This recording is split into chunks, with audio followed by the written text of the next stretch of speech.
میں اور آپ کیا حیثیت رکھتے ہیں؟ میرے نبی کی خدمت میں پیش ہوئے ابو سفیان بن حارث اور عبداللہ بن ابی امیہ، ایک پھوپھی کا بیٹا ایک تایا کا بیٹا، ابو سفیان تایا کا بیٹے، عبداللہ بن ابی امیہ پھوپھی کے بیٹے، کہا ہم آئے ہیں، اندر اطلاع بھجوائی، توبہ کرنے آئے ہیں، مسلمان ہونا چاہتے ہیں۔ تو آپ نے فرمایا مجھے ان کے اسلام کی کوئی ضرورت نہیں ہے، میں ان کو بیعت نہیں کروں گا، انہوں نے مجھے بڑا دکھ دیا ہوا ہے۔ طائف والوں سے زیادہ تھا، طائف والوں نے تو پتھر مار مار لہولہان کر دیا تھا۔ حضرت عائشہ نے پوچھا یا رسول اللہ سب سے زیادہ آپ نے دکھ کہاں دیکھا؟ کہا طائف کی وادی میں۔ لیکن جب وہ پتھر مارنے والے مدینے میں آئے تو آپ نے ان کا استقبال کیا۔ اب ایک پھوپھی کا بیٹا ہے، ایک تایا کا بیٹا، آپ کا نہیں، میں نہیں ملوں گا۔ کیوں؟ کہ ایک میرے بارے میں شعر کہا کرتا تھا اور میری برائی بیان کرتا تھا اشعار میں، اور ایک عبداللہ نے، ابو سفیان میرے بارے میں شعر کہتا تھا، پتھر نہیں مارا، زبان کا غلط استعمال۔ اور عبداللہ بن ابی امیہ نے مجھے حرم میں کہا تھا آسمان پہ چڑھ جا، 4 فرشتے لے کر آ، ان کے ہاتھ میں پیپر ہو، اس پر اللہ کی مہر ہو اور اللہ کی طرف سے لکھا ہو کہ محمد میرا رسول ہے، تو پھر بھی میں تیری نہیں مانوں گا۔ تو کہا یہ بات میرے سینے پہ ہے، میں نہیں ان کو ملوں گا۔ کڑوی بات تو نبی کا سینہ تنگ کر دیتی۔ تم بیوی سے بولو گے یا بیوی خامن سے بولے گی، یا بچے سے بولو گے بچہ آپ سے بولے گا، یا ماں باپ سے بولو گے ماں باپ آپ سے بولیں گے، بھائی سے بولو گے، ساتھی سے بولو، کیا حال ہوگا؟ کیا پیچھے بچے گا؟ تو میں قربان جاؤں حضرت ام سلمہ رضی اللہ تعالیٰ عنہ پر، انہوں نے بڑا عظیم کردار ادا کیا ہے 2 موقعوں پر۔ اس میں سے ایک موقع یہ ہے، انہوں نے کہا یا رسول اللہ ایک آپ کی پھوپھی کا بیٹا، ایک آپ کے تایا کا بیٹا، آپ تو دشمنوں کو معاف کر دیتے ہیں، یہ تو آپ کے اپنے ہیں، آپ معاف کر دیں ورنہ وہ ہلاک ہو جائیں گے۔ ام سلمہ کی سفارش پر پھر آپ نے ان دونوں کو اندر بلایا اور ان کو بیعت کیا اور ان کو کلمہ پڑھایا۔ زبان کا غلط بول کہاں تک اثر کرتا ہے۔ تو یہ میری آخری بات ہے، اپنی زبانوں پہ قابو۔ ہم انسان ہیں، ہو جائے گا، جب ہو جائے تو پھر معافی مانگو، معافی مانگو۔ نکاح ہے ہاں، جب ہو جائے معافی مانگو۔ میٹھے بول کے عادی بناؤ کہ کسی کے ساتھ میٹھا بول دینا بھی صدقہ ہے۔ میرے پاس وکیلوں کا وفد آیا، ہم جماعت میں تھے مظفر آباد، تو میں نے آدھا گھنٹہ بات کی، کہا جی آپ کی بہت نصیحتیں سنی ہیں، آخر میں کوئی ایک نصیحت کر دیں۔ تو میں نے کہا یہ کہ نہیں یہ نہیں، کوئی اور نصیحت کرے۔ یہ بڑا مشکل کا، ایک تو یہی ہے کہ اسے قابو میں رکھو۔ ایک میٹھا بول دلوں کو خرید لیتا ہے اور ایک کڑوا بول زندگی میں زہر گھول دیتا ہے۔ تو بھائیو یہ ایک معاشرت ہے۔ ہمارے ہاں پاکستان میں نا بسوں کے پیچھے بڑے عجیب عجیب لکھے ہوتے ہیں جملے، تو میری زندگی سڑکوں پہ ہی گزری ہے، تو میں نے اس کا ایک وہ بنایا ہے سکیچ۔ ایک دفعہ میں ایک بس کے پیچھے جا رہا تھا تو اس کے پیچھے ایک جملہ لکھا تھا جو مجھے بڑا پسند آیا، تو پھر میں پچھلا بھی سنا دیتا ہوں، وہ بھی سنا دیتا ہوں۔ نئی بس کے اوپر لکھا ہوتا ہے ویکھ ٹور چکوری دی۔ چکور ایک پرندہ بڑے نخرے سے چلتا ہے، تو نئی بس کے پیچھے لکھا ہوتا ہے مجھے دیکھو میں چکور کی طرح چل رہی ہوں۔ جب ذرا پرانی ہوتی ہے تو اس کے پیچھے لکھا ہوتا ہے ہارن دے کر پاس کریں۔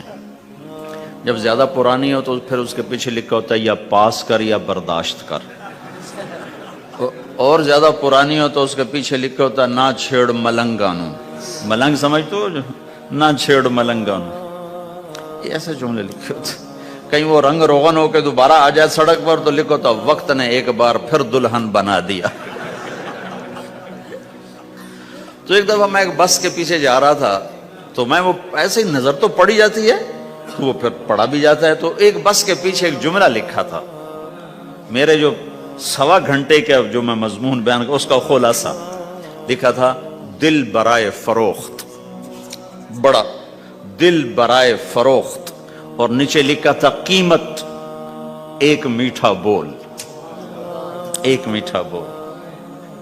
ایک بول سے بیوی کا دل خرید لو، ایک بول سے بیوی خامند کا دل خرید لے، ایک بول سے بہو ساس کا دل خرید لے، ایک بول سے ساس بہو کا دل خرید لے، ایک بول سے بھائی بھائی کا دل خرید لے، ایک بول سے ماں باپ اولاد کا دل خرید لیں، ایک بول سے اولاد ماں باپ کا دل خرید لے، ایک بول سے تم دشمن کا دل خرید لو۔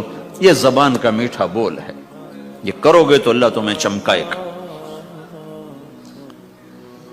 تو بھائیو، یہ بھی دین ہے اور بہت بڑا دین ہے، اور دکھ درد کی بات یہ ہے نہ یہ بتایا جاتا ہے نہ یہ سکھایا جاتا، زیادہ زور عبادات پر ہی ہے۔ حسن جو پیدا ہوتا ہے وہ میک اپ سے پیدا ہوتا ہے۔ ہمارے دین کا جو میک اپ ہے وہ اچھے اخلاق ہیں، وہ یہ زندگی ہے جس کو میں نے تھوڑا سا آپ کے سامنے نمونہ پیش کرنے کی کوشش کی ہے، کہ ایک دوسرے کے لیے راحت بنو، ایک دوسرے کے لیے خیر کا ذریعہ بنو، ایک دوسرے کی کڑوی کسیلی برداشت کرنا سیکھو، سہ جاؤ، پی جاؤ۔ تو انشاءاللہ نیت کرتے ہو سارے بھائی، کرو گے نا انشاءاللہ؟ لو نہیں بولو۔ تو کل میں نے آپ سے عرض کیا تھا کہ دو کام آپ تھوڑا سا مجمع مستقل کر لو۔ ایک جمعرات کو مرکز میں آیا کرو، ایک 3 دن مہینے کے لگایا کرو، اور ایک اس کے ساتھ اور عرض کر دوں، جس دن تمہارا گشت ہو اپنے گشت میں شرکت کیا کرو۔ تو انشاءاللہ یہ جو باتیں میں نے آپ سے کہی ہیں یہ آہستہ آہستہ ساری قابو میں آ جائیں گی۔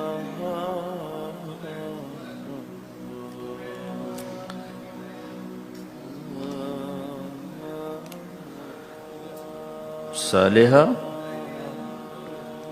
بنت محمد الیاس، اچھا احمد اسماعیل، یہ ہے۔ مہر کتنا ہے؟ $1700 نقد۔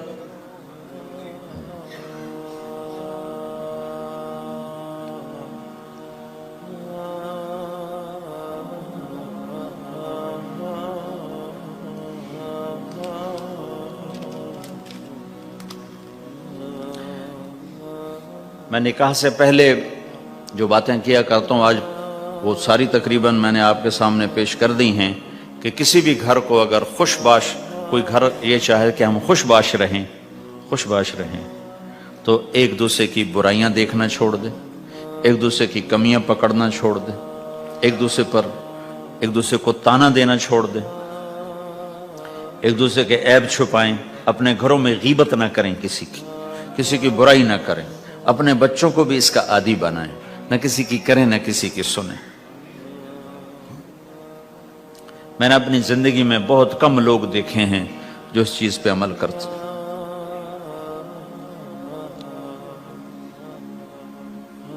تو انشاءاللہ آپ کے گھر میں رونق رہے گی۔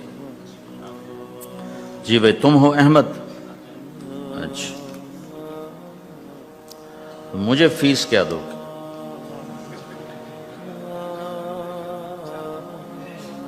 کیا کرتے ہو؟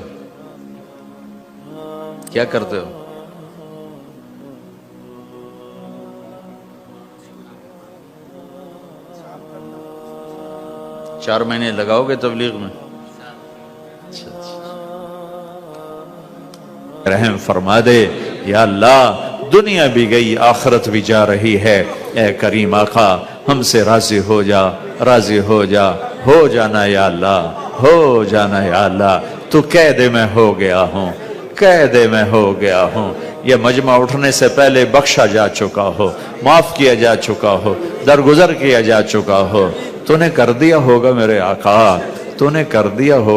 آقا، تو ہم سب سے راضی ہو جا یا اللہ، راضی ہو جا۔ ربنا آتنا فی الدنیا حسنہ وفی الآخرۃ حسنۃ وقنا عذاب النار، وصلی اللہ تعالی علی النبی الکریم، آمین برحمتک یا ارحم الراحمین۔